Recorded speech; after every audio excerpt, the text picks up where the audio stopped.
नमस्कार. षोडशोपचार पूजेनंतर आपण आरती करतो.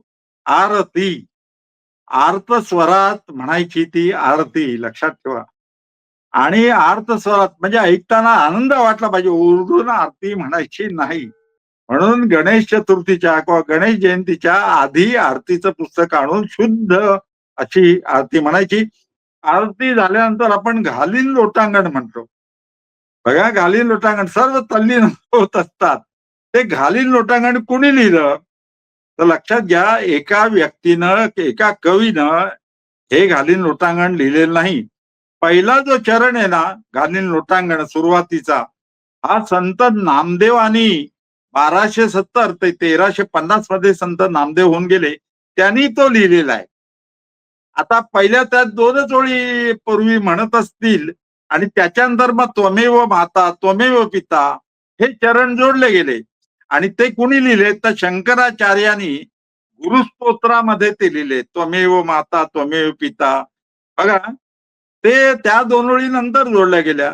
त्याच्यानंतर काही वर्षांनी कायेन वाचा मनसेंद्रियेन वा बुद्ध्यात्मना वा प्रकृतीसो वा या ओळी जोडल्या गेल्या. त्या कुठे लिहिलेल्या आहेत?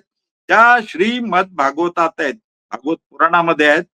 आणि त्यानंतर म्हणायला सुरुवात झाली. त्याच्यानंतर अच्युतम केशवम आपल्याला माहिती आहे ते शंकराचार्यांचा अच्युताष्टकम कोष्टम याच्यामध्ये आहे.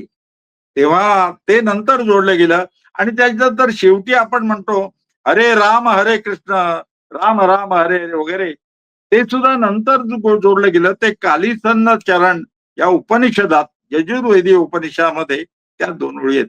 तर लक्षात ठेवा घालीन लोटांगण म्हणताना 5 जणांनी त्याची रचना केलेली आहे आणि त्याच्यामध्ये 2-2 ओळी पुढे-पुढे जोडले गेलेले आहेत.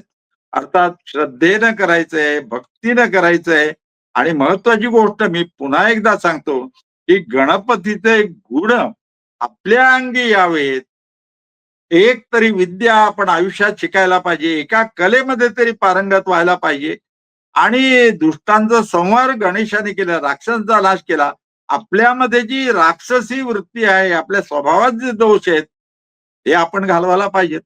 पूजा करून आपल्यात बदल चांगला बदल व्हायला पाहिजे, गणपतीमध्ये नाही. गणपतीला काही लोक म्हणतात पाहुणा आला आणि पाहुण्याचं विसर्जन झालं. गणपती हा पाहुणा नाही. आपणच काही वर्षांपुरते पृथ्वीवर आलेले पाहुणे असतो. गणपती हा युगायुगानी येतच राहणार आहे. त्याची मूर्ती आणून पूजन केलं जात आहे. मला मुद्दाम सांगायचं आहे, मुलं विचारतात, तेव्हा पालकांनी त्याचं उत्तर द्यायला पाहिजे. अरे 14 विद्या 64 कला याच्यापैकी एक विद्या, एक कलेमध्ये पारंगत हो आणि तसं केलं ते गणपतीला जास्त आवडेल.